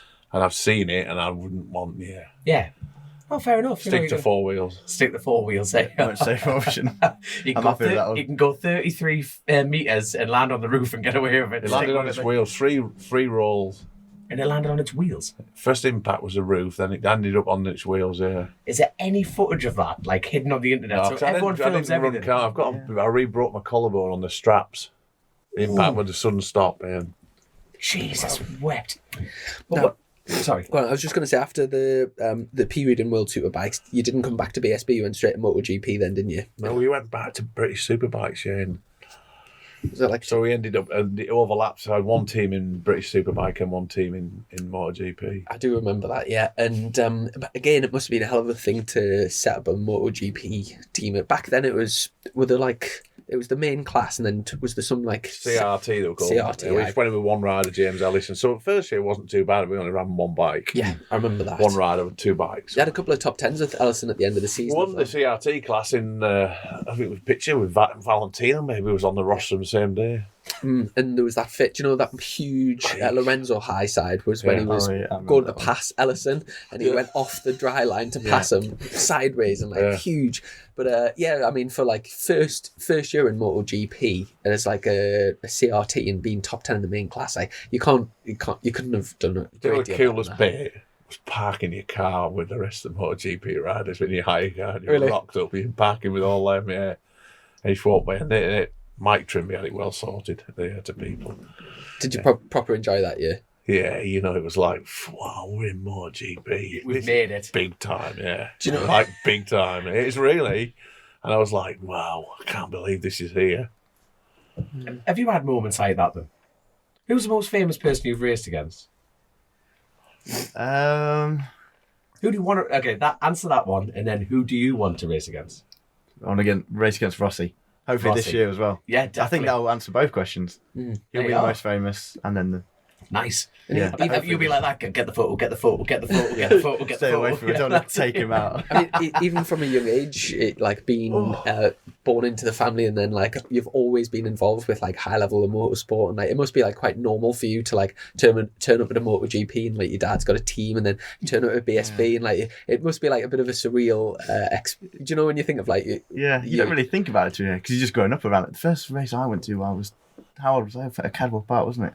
Cadwell, Jimmy 2 weeks Head, older for me, I was. Leslie, who was Jimmy Head's my partner That's from the Scott first Leathers, race, they yeah. made him a little Vimto suit, onesie, little toweling suits or whatever they were, a fleece, like a all-in-one fleece. I bet your mum still got them. Probably has, yeah. Vimto colours. Class. Like still, that's like quite cute because Jimmy Head used to help me out when I raced, and you know, back in the day in the 90s. Mhm. In the late 80s, and I actually raced with Jim, and we're still good mates and that now. You know, we've been friends for a long time and known each other for a long time. Yeah. I remember Jimmy trying to take me out at a race. We were working to. He was still riding then. I was like the young upstart, the young buck that was come up, like 17-year-old. Jimmy Head trying to take me out. He was a good rider in his day, you know, Jimmy. Real good scrambler, good motocross rider. is this the guy that Really runs good. Scott Leathers, yeah. Scott Leathers. I seen him down at the London show the other day. Actually. I tell you what, this is what I do. I tend to knack the rhythm. But like, who's your biggest hero growing up in motorsport then? Like, who was like you wanted to be? Who did you want to be? Dave Thorpe. Dave Thorpe. There we are. That's a good question. He's still a friend, and I'm Do friends not with say him now, Rossi. still, yeah. You cannot no It's more got to be Rossi. a car race, wasn't it? No, And then that Rossi, doesn't matter. I was Dave Thorpe motocross, and then you get to then your ultimate is Rossi. Yeah. Like it doesn't have to be in cars, mind. Like, you know, growing up, you went, I want to be him. I did used to watch all the Nitro segments, like Travis Pastrana. Used to watch all that kind of stuff. He was just Someone like him, yeah. He was just totally He can just like do anything, just a can't he? smiley, happy lad that Doesn't was take just it doing. seriously, yeah. It's just. I would do anything to go do. Go Like to his house and stuff. Have you seen the videos? well, you're just going around Subarus around his house and stuff, and his kids like just bouncing on a trampoline. And there's him like 6 gear locked up. That's just pretty going, much like what he's here when his sister's are here with him, Alexi and him, and a lot of kids driving around wrecking my grass. Who's the most competitive out your kids? Oh, Alexi, Lexi, yeah. yeah. Lexi, She's straight not off the allowed bat. to be. You cannot beat her. You're not allowed to beat her. Because like a family trip to the go kart track or like bowling. You're not where allowed to like, beat her. Bowling with That's you not lot worth must- it. That's not a good idea. You don't beat her. It's just not It's worth it. carnage. Yeah, it's just tears. You're not allowed to beat her. She has to win. Next time we come and do an interview, we'll just have to interview Lexi. should have Right? her, yeah. Did you listen to the one that we Special did? guest. Yeah. Do you know the so after the first year of James Allison, do you know I remember you had Yoni Hernandez and Michael Laverty. So you came to the North Yorkshire Road Racing Sports Club. Yeah. Back then you came then, and I remember you saying Yoni Hernandez. Yoni used to. He used to love crashing. You had some big. I sold him. Do you know what? That was the best deal in MotoGP. I sold him at Mazzano.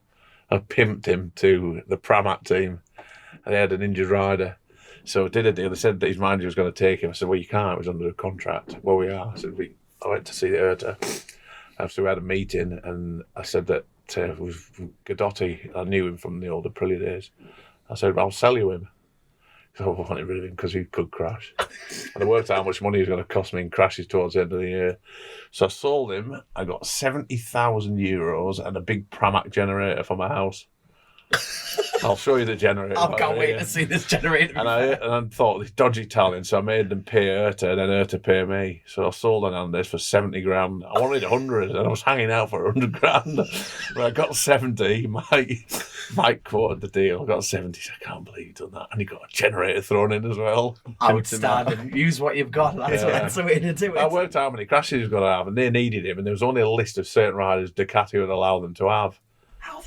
Well, why is that? Don't know. It was just the way they wanted to, because he was going to ride for a B team manufacturer ride. So Right. why you want Johnny Hernandez? He even fell off in the pit lane at Silverstone. He fell off 3 times in one session. I remember watching that. I remember watching it.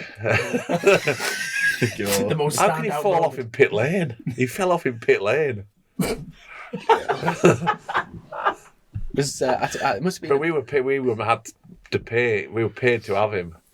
Right. So it wasn't a decision I wanted in. They said Donna had told her that we had to take Hernandez on. So he used to pay me cash every race. Cash is king. Cash, he paid Cash me. is I'm king. not telling you what it is in case anybody gets to listen to it. And it used to come shrink wrapped. Okay, now look, you've made it in life. You know, I once got a rubber band after work, and it was only like 200 quid in it, and I went, I've got a rubber band around it. Shrink wrap money. Now you're talking. That's proper. He lived in Madrid, Briefcase. yeah. Some baby he was, Johnny. And he always used to bring a different girlfriend. They all had like bum implants. Nice. Yeah, Nice, it's pretty off-putting for most of the mechanics in the team, but yeah. It's called tactics. Every rider has one. They go, just get yourself in there, love. Just I remember you saying that night actually that he always used to have good-looking girls around him, Yeah. and that he did well on that front. He was from Melodin in Colombia, and he was famous from Melodin. That's where Escobar was from. shut up, That's man. where he's from. Yeah, Yeah. that's where he's from. That's what his cartel's called. And his father used to have, he was a cattle dealer, and he used to over 100,000 head of beef cattle. They were massive cattle farmers. Like, that's on another scale. That's what Jesus. they did. Yeah, we're a really wealthy family. The world's a small place. Imagine isn't it? 100,000 cows. I can't actually picture. That's Oh, a excuse me. Jesus. Speaking of the cattle and whatever, and obviously like your family business, the chicken farm. Yeah, Roughly how many like live chickens would you have at one point? 2.2 million. Every day they growing. Do you have like a big computer screen with the numbers going? I'm actually retired from work now, so my brother and family run it now. So I've took a backward step, so I've retired from work by 100. So in its heyday, the factory across here doing 120,000 every day, 5 days a week, one shift. And then we had another factory at Peterlee of your side. That was a cooking operation. Then we had another one in Morecambe. So we had a few factories dotted about. The two have been sold off, so they have this one now. So I also remember you saying that Keep eating night, chicken. if you're ever having a bad day, if you go into the pen thingy, you get like some context of your day. Yeah. But it must absolutely stink. No, like- not really, do you though. eat a It's lot of like a chicken as a dentist family? surgery when you go in there. Need to do too like much what- crash damage. I need to keep eating chicken. It's like a what, sorry? It's very clinical, the factories. Yeah. Really clinical. When you get a shock out how clean they are. Right. Yeah. That's class. That is class. So So when the family kicked off in the business, so was Bird surname accidental or manufactured? My as a name? father's family were farmers, so they had like just a normal farm Right. with cattle, and he kept a few scabby old hens on the farm, I think, laying eggs, and away I went from there. Jesus. My dad was actually a chippy. He was a joiner. He used to build gypsy caravans. Famous caravan called the Lonsdale Caravan, the ones with chrome and that on. All Yeah. right. And that would be in like the 40s and early 50s. I think this bit chicken business set off in, he'll never tell you, but it was mid 50s, 1955, 56. Bloody hell, make a hell of a book, mind all this, won't it? He's Jesus, still the right. boy, still goes in every day now. My dad, he's nearly 86, still in. Morning last week, as somebody spent £5 on a spark plug for a lawnmower. He misses nothing. What a fella. What a fella. you must I mean, I think everyone like sort of looks up to the dad and like sort of thinks you must be like from the story you've just said, like sort of setting up that and going to what he built it into. You must have a hell of a lot of admiration for your Yeah, dad. phenomenal, really. But all he did was, the only thing I really feel sorry for him for is he's never actually enjoyed his money or his wealth, and he's never enjoyed it of what he could have done and had. And he's been such a modest type of bloke, isn't he? You look at what he wears in. Your car's a 15-year-old, isn't it? Yeah, one car. Same old easy. clothes every day and stuff. Yeah, he's just What a fella. so yeah.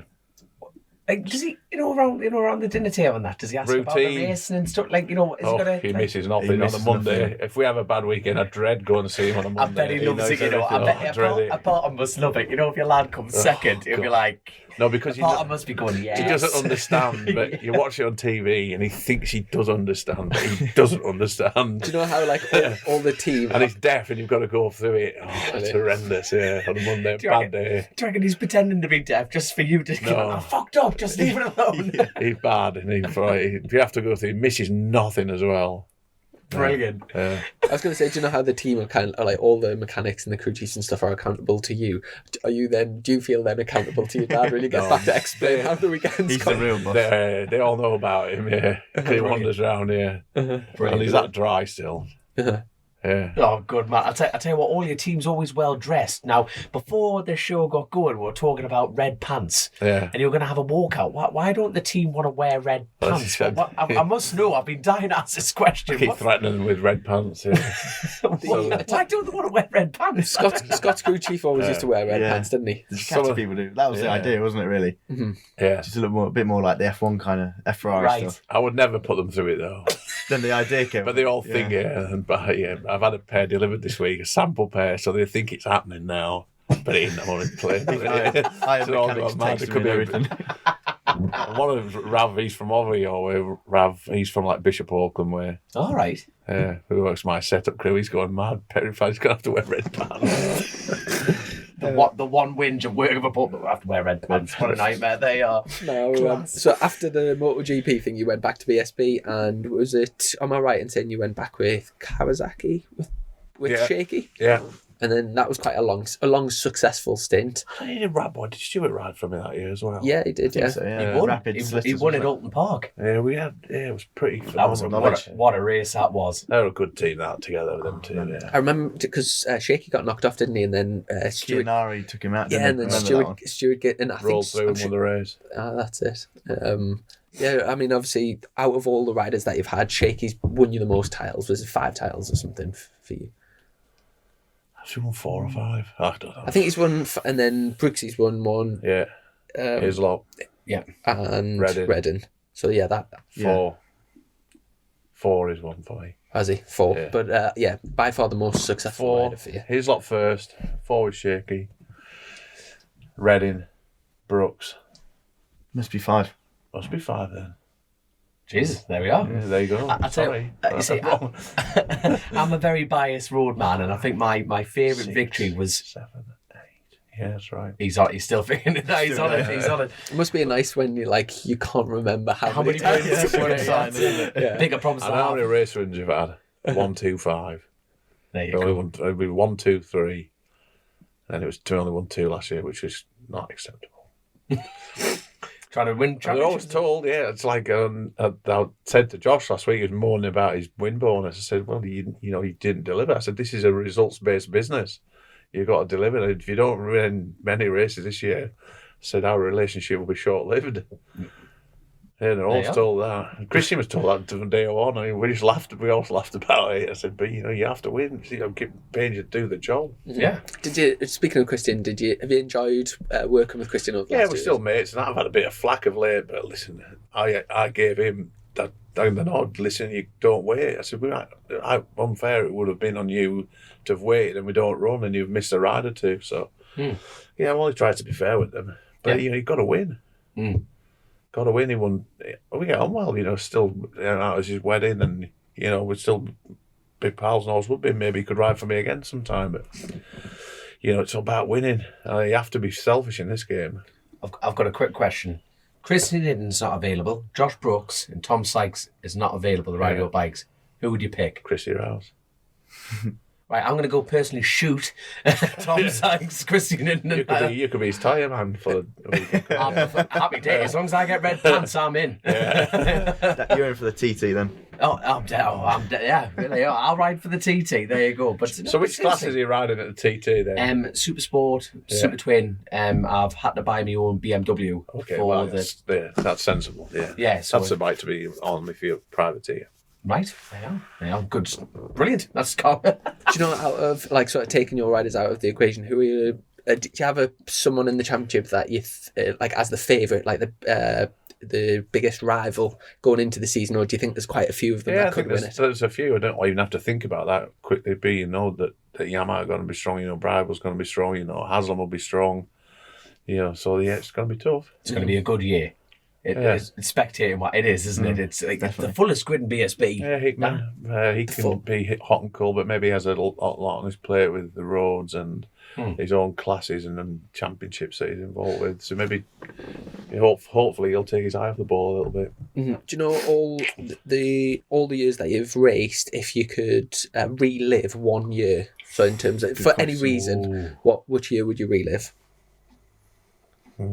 That's a really difficult question to answer. I hope you're not going to say like 94, the year before you started. There's been so many good years. I don't think we've had we haven't had a bad year. I haven't had a year. Yeah, do you know what? Last year is pivotal because I actually nearly took the decision to pack it in because I was not enjoying going racing. Right. Yeah. And I was at one stage thinking, do you know what? I'm actually done with it. And I got into a pretty dark place, was super, super depressed. And then I went away on holiday. By day 2, bang, I was back on it again. But yeah, I think probably last year was my worst year. I've been unenjoyable. Yeah. But the most enjoyable, maybe 01 with Hazelot. Because we were still a little team then. We did it a lot then. But then you've got to think about, what about the year you put Shaky, you replaced Hazelot with Shaky. I think we won the first 12 races on the bounce and won 2 World Superbike races and the championship. So yeah, that've probably got to be the year. Was that the double of brands? Yeah, that's the year that stands out. When I think about it now, the more I thought about it, that's the number one. Mm-hmm. If you had to pick one or the other, would you stay at the Roads or British? You can only pick one event forever. This is the final choice. British Superbike or road racing? Or road racing. I would pick British Superbikes. There we are. And one thing that we haven't really talked about so far is the Macau. You've worked four times winner at Macau, I think. I'm not sure really how many times we've won. That's what's on your website anyway. Hopefully, if that's up to date. What a lovely position to be in, like I said earlier. Don't know really. I also had my dream of Frank racing in Macau when he was driving single seaters, and then we run with the bikes. But that didn't really quite happen yet. But it would have happened if we'd gone last year with Audi. But Did you enjoy going over there? And obviously, Glenn's won either once or twice there, and John last. I worry about it a lot. I worry about it because of what can go wrong. But I've seen some big crashes and big accidents over the years. Because didn't John qualify third? Yeah. I must ask, what happened? Did he run out of fuel? Something happened on the warm up. That some sensor broke or something on the bike, and Phil couldn't fix it. Oh God! Something to do with the sensor, and he said, "I don't think we can win the ship." And if Phil Borlicat says that's it's not fixable, it won't fix it. Just something like out of the blue. Yeah, such a shame. You've had one of my favourite riders of all time on your bike, Dave O'Johnson. Yeah. What a fella he is, mate, isn't he? You know what I mean? How could he not put us? And he was very serious. Yeah, he did, and he was a lot more serious than what I thought he would be. Right. Was that the first time you worked with Dave? I suppose you're under pressure, and you're under pressure working with some engineers that worked at high level, so he went about his job really well. Do you know, out of all of the signings you've ever, any rider that you've signed, what's the one that you regret the most? Sean Emmett. Do you know, I don't know if you remember. Just the laugh from him. Look, I don't know if you remember. Fucking Emmett. I don't know if you remember this, right? I tried to blame the single guy on the pit wall instead of trying to blame him. Sean fucking Emmett. Do you know? This is the first time I ever seen your face was on watching BSB when I was a young kid in a Thruxton where Emmett went to pull the wheelie off the line and it just went straight to your face on high side. He broke the screen. He came out of that corner high side, near high side. He smashed his head on the screen. We found that on YouTube, didn't we? Yeah. Do you know when you grit your teeth? I can show you. I have in my upstairs in my wet room. There's a toilet in it, and opposite the toilet there's a big set of cupboards, and where I keep all like towels, everything in. And I made a box, the top with a light in, and Sean Emmett's crash helmet's in it. So when I'm on the bog having a download, I can look and I look at Sean Emmett's crash helmet. I'll show you it. Why was it? Why was and that? He knows every time I go for a shit, I'm looking at his crash helmet. Why was that such? Why do you Is regret? that true, Frank? Yeah, we'll have to show you. Have you had a dump there this morning or not? Yeah, probably. I don't even need a dump, but I'm gonna have to try. Why do you not regret that decision so much? I didn't pick him. Stuart Bland and Phil Bawley persuaded me to have Sean Emmett, and I didn't want him, and they ended up with him. Oh my God! Oh my! Not horrendous. Just a nightmare. Yeah, just God, I would never get sick of punching his face. I can't stand him. Yeah. Who's been your favourite rider then? Oh God, that's brilliant. My favourite rider, I think probably. Do you know what? Probably Stuart Easton probably would be my favourite rider. Yeah, stood out because we were kids and grew up together. And yeah, I always had a lot of time. He was my little kid who I brought through. And then people look at me now and think, why don't you bring nurture young? I said, well, I've done all that. I did that in the early days. So I don't want to do that again. Yeah. But I have done that and brought lots of good young kids on. So I've done my time doing that. And also, to be fair, most people probably don't know this, but you have helped a lot of people behind the scenes, even to this day with and like I said, I don't think you often promote it or whatever, but a lot of people wouldn't be where they are now without sort of help in different ways. Possibly, yeah. Maybe, yeah, I can think of a few examples myself. So it's although you might not have a young junior team, it's not that. I wouldn't want to ever do that either. They say that you look at these, where my sponsor's gone to do all that, and I wouldn't want to do that. I've done all that, and I'm at the end of the days. We probably won't run a racing team for many more years now. We're coming to the end of the line. There's other things in life by running race teams, but yeah, I've nurtured a lot of young talent in my time and let somebody else do all that. Yeah. I can just sit and watch. Here's a question for you, Frank. So do you know if, for example, if your dad decided he's had enough and he just wants to do other things, but he said, a question already. if you want, you can take the reins and run the team. Do you think you would want the stress and the hassle, or do you think you would just jack it in and go car racing? That's a good question, that. I reckon I could do a decent job, to be fair. I did work experience there when I was at school. So that's my little... Yeah, Frank would do all right, to be fair, because now... You sort of understand it, don't you, growing up around it? He's having to, because we were involved with a management company that looked after him, who looked after George Russell, and a lot of good single-seater drivers, but we started, they weren't doing a good enough job for us, so we're doing it ourselves, and I'm making him do a lot of that himself. He's speaking to, race, you're speaking to a guy called Giorgio Sana, you're dealing with him, who's the global boss of Lamborghini Motorsport, and dealing direct with him himself. So he's pretty good at that, to be fair. That'd be a good boss, I think. No, that's good. Good Christmas parties. Can we please come? Just a quick one. Speaking of let's say Lamborghinis, and obviously you mentioned McLaren earlier. What's the best car that you've driven? Yeah. Best car. On or off I know the track? which is the best one. If it's a single-seater or sports car. I drove a F3 car. I've done that a few times, and that thing's just unbelievable. Is that just quite similar? It's a single-seater, but like a junior F1 car, and just the power-to-weight ratio, the aerodynamics, everything. And Silverstone, we were laughing. Bikes do a 2-minute, on a big track, the 2-minute 5, say something like that, and this car we're doing 1 minute 40, something like that. It's that quick. And not top speed, yeah. 130 something. These are 15 seconds slower than F1 car, and they're proper. You get a right buzz off driving it. Right. Yeah. What about But when you were sat there and say Shaky's having a debrief and you're like, come on, I was 20 seconds quicker. Pull your finger out. Stuff like that. Yeah, must be trick. What's the best car you've ever driven, Paul? The best car I've ever driven would be the current car. I was talking about this with Malcolm Wilson yesterday. We met around and we had a bit of chat about stuff. And the car that Frank first drove was an 08 Focus, so it was last of the big 2-litre cars. And I look at that and I think the technology he had then, it's phenomenal. Launch control, you put it in stage mode into first gear, handbrake on, you take your foot off the clutch, nail the throttle, and everything's in that handbrake. And you let go, and it goes, don't it? And it even automatically can slip the clutch if it's going to bog a bit, and you can feel it slipping the clutch, the car itself. Wow. They were stung the car and still are in the car. In the Way day this now. time, wasn't it? Wow, they're unbelievable, yeah. What about the best road legal car you've driven?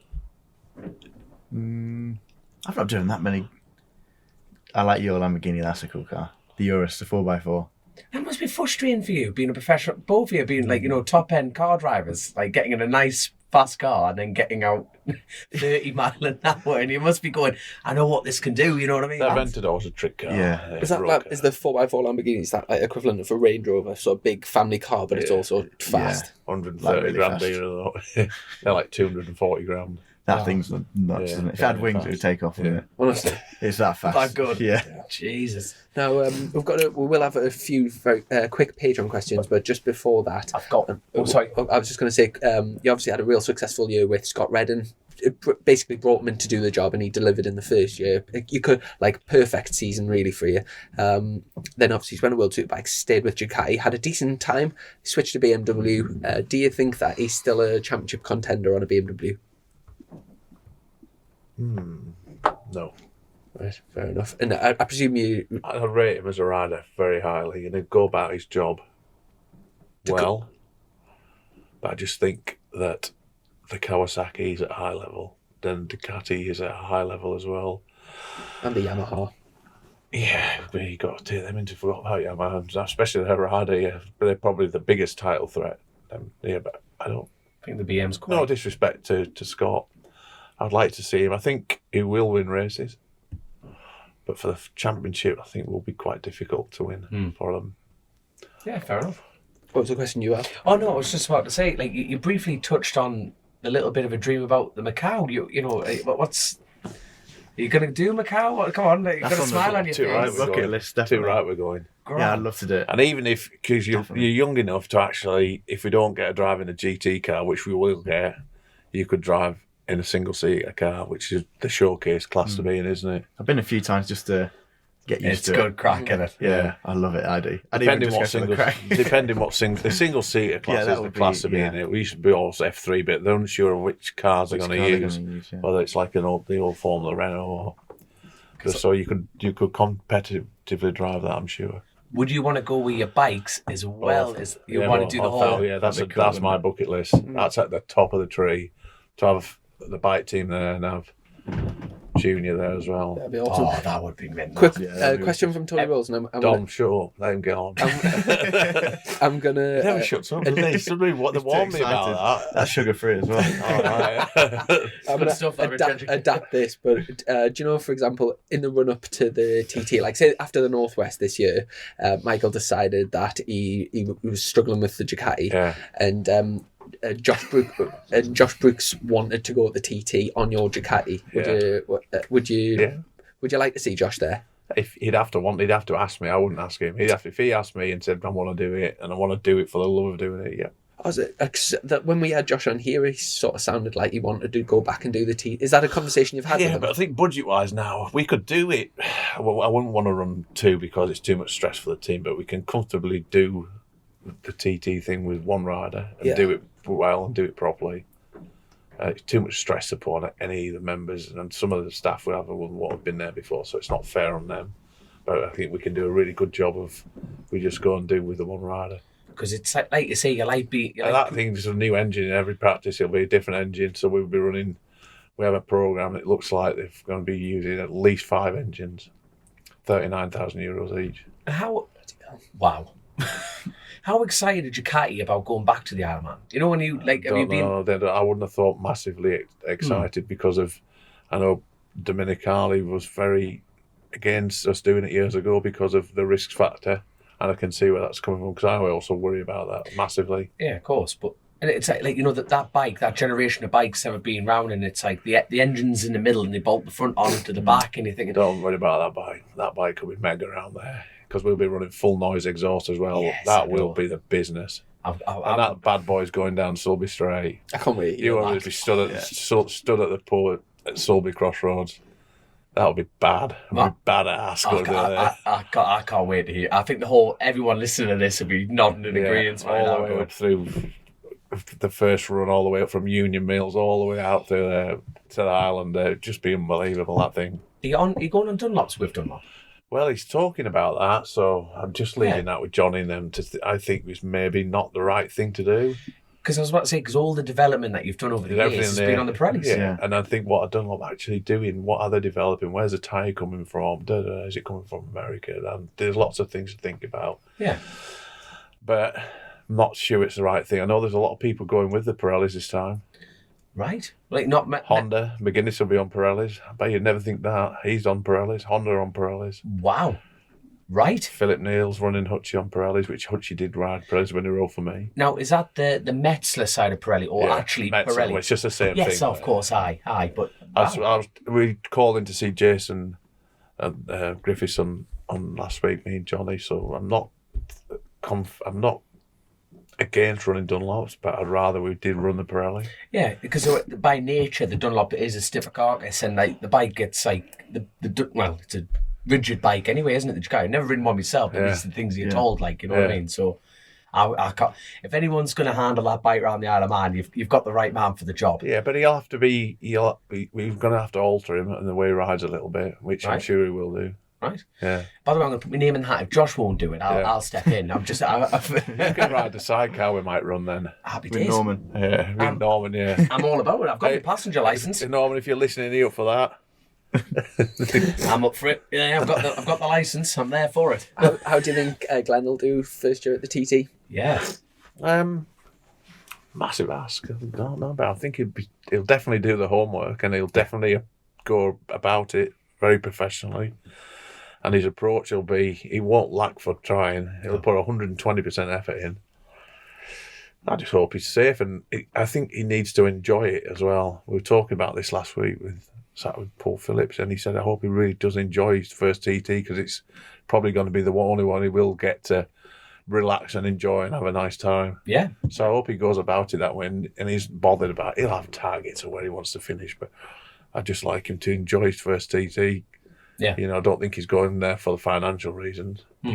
Yeah, good man. Any more questions? There's loads of Patreon questions. Be a fair few loads. there, Just definitely. one from me. Do you know, out of all of the riders that you've been involved with, if you could, if let's say you just fancied like a curry night and you had to pick 5 of them just for like a catch up, which 5 riders would you bring?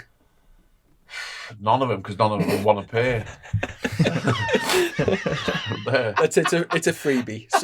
So, 5 people who want to take.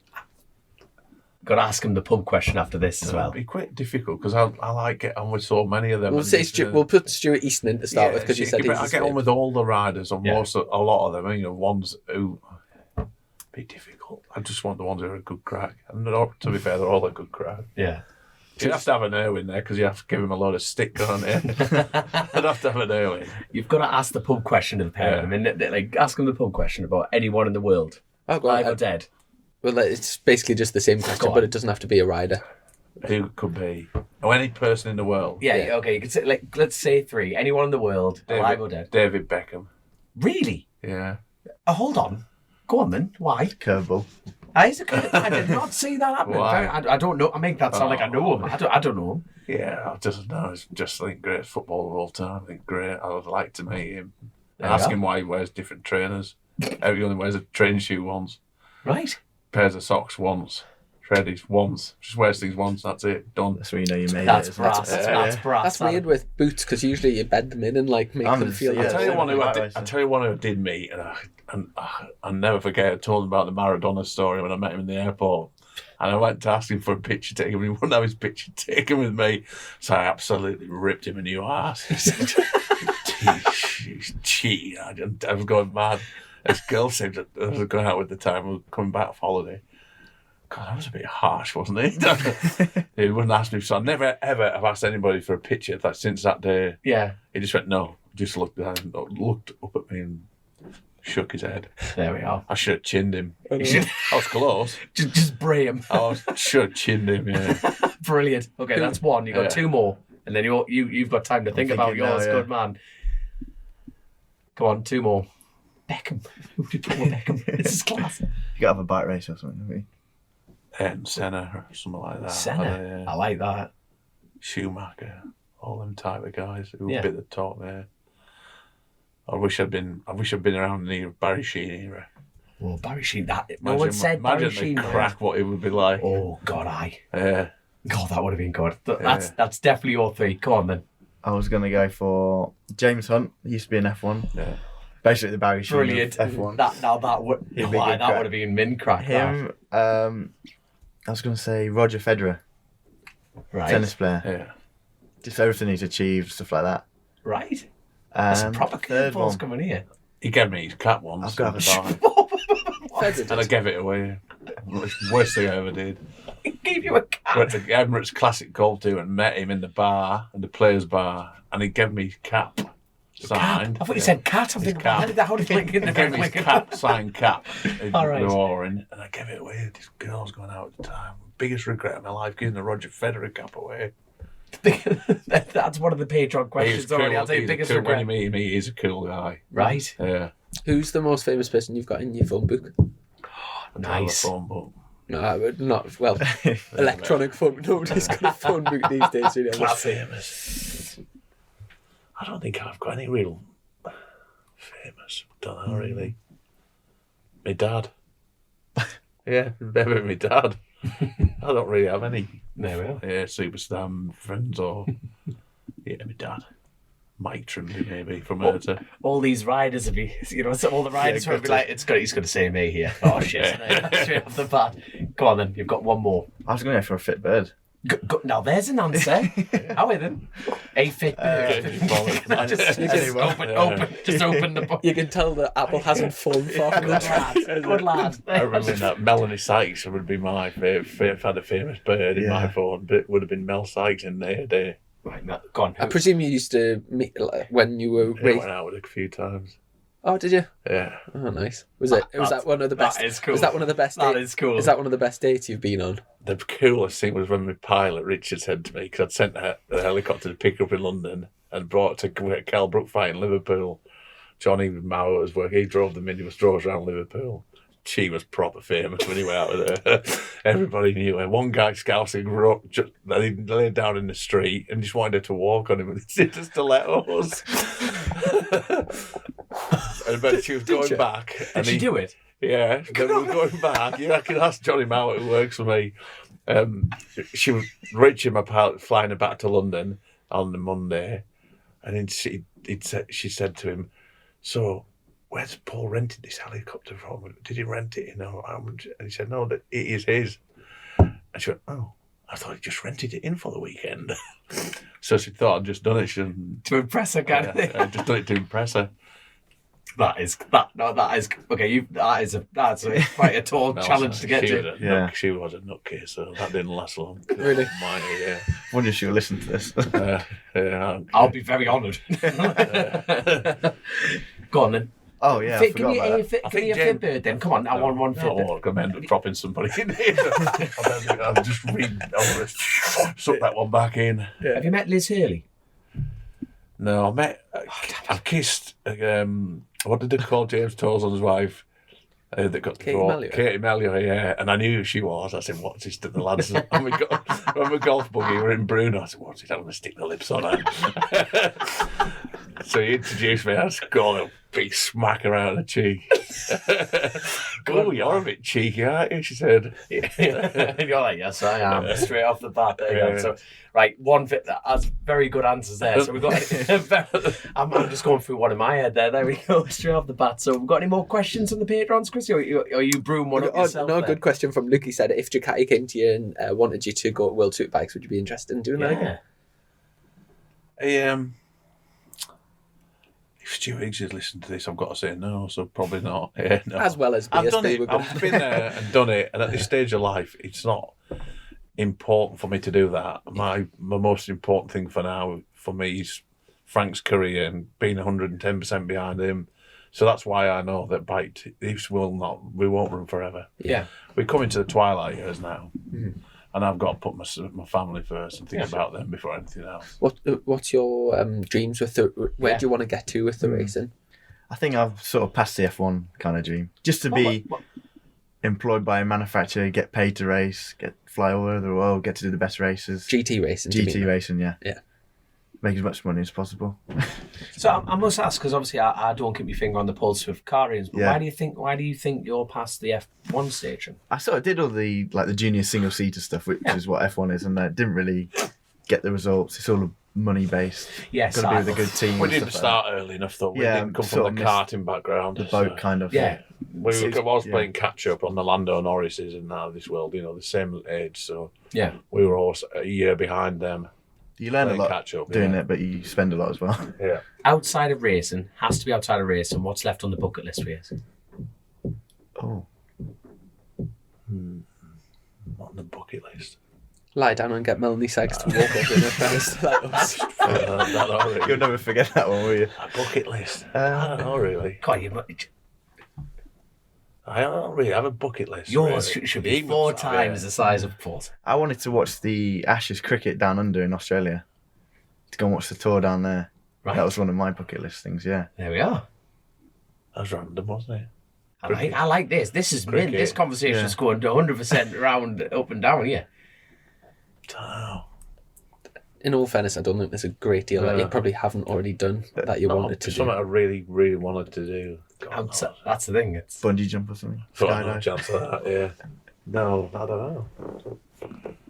Just want to see my family be healthy and grow up and hope they have no problems in life. yeah. Not like what I've had. Fair enough, my man. Fair enough. There we go. But I think that's a perfect time to Yeah, been good. tidy this up in a bow. It's been absolutely fun. I'll tell you what. Sorry, are we done, Chrissy? Sorry, I normally mess this up. Normally by this point, like just tidy it up. Script. I'm totally off script. There you go. Yeah, no, in terms of the racing for this year, like whatever you end up doing of the rally next week, but all the GT stuff and that, wish you all the best. Hope it goes well. thank you. Same with the full team, like Rhodes, and I cannot wait to hear the Ducati at the TT. Like that's like one of the things I'm probably Likewise looking for for this yourself. year. Hope we both have successful and safe seasons racing this year. Excellent. I And, generally can't wait for Macau when it's the end of the season just to see that. I hope this happens. Is this the plan to try and get there? How many times working have you on done it, Macau? Twice. First time I did it. I've seen you in Macau. Yeah. Yeah, well, it's that one bar. You know, like that's miles away from the hotel. There's this one bar on the corner. It's like a normal bar, not a casino. Dog Chicken shit wing- bar we got chicken to. wing Chicken bar. wing bar. Chicken wing Pacific. Pacific Wing, Wing. yeah, It's yeah. like I tell you that. That's our bar. It's class, isn't it? Because Yeah. Take over though. all the races, like the roads lads just turn up, and I'm just like having a beer, and I'm like, "There's Paul Burt." Like, That's where we go. Where we have a crowd. Yeah, that's our bar, isn't it? it's class, man. It's just Yeah. honestly, it That got you street, barely get. that street used to be rammed all the way down there. Really? The bars. It's a shame. They used to have mega character that street, but it's a shame that it's gone to that now. Yeah, because the rest, it's literally that one bar. I bet it's gone time ago back. You reckon? Yeah, I reckon it'll be Oh, gone. It should be a shame. put it on your bucket Need list. to go Buy back. Pacific Wing. Pacific going. Wing, Chicken Wing Bar. There you are. Go buy that. That'll be. There you are. That's together a joint Retirement, venture. There, yeah. straight off the bat. There you Yeah. go. There I'm you going go. to try and get out to Macau this year. I've never been, like, but I think Oh, I'm once you go there. Oh, You've it's got to some cracking. experience it. It's some a bit of cracking. an eye opener. But yeah, right, well, thanks very much for your time. Like I say, we'll have Get back to the dogs in now. God, I hope to rip my house. I haven't ripped my house to bits. Yeah, the sofa being half. They've been eyeing all his trainers up. I know that. Wandering around. One each with a Yeezy trainer in his mouth. You want to lend them to Beckham. Lend the dog all them trainers to eat. But there we go. But anyway, sorry. Massive thank you to our sponsors, Colchester, Kawasaki, and to our patrons. And like I say, best of luck this year, and we'll catch up sometime soon. Real do. Cheers, lads. lads. See you in a bit. Cheers, boys. Chasin The Racin, powered by Colchester Kawasaki, part of the Global Moto Group. We supply new Aprilia, Moto Guzzi, Vespa, Royal Enfield, Kawasaki, Sim, Mutt and Benelli motorcycles.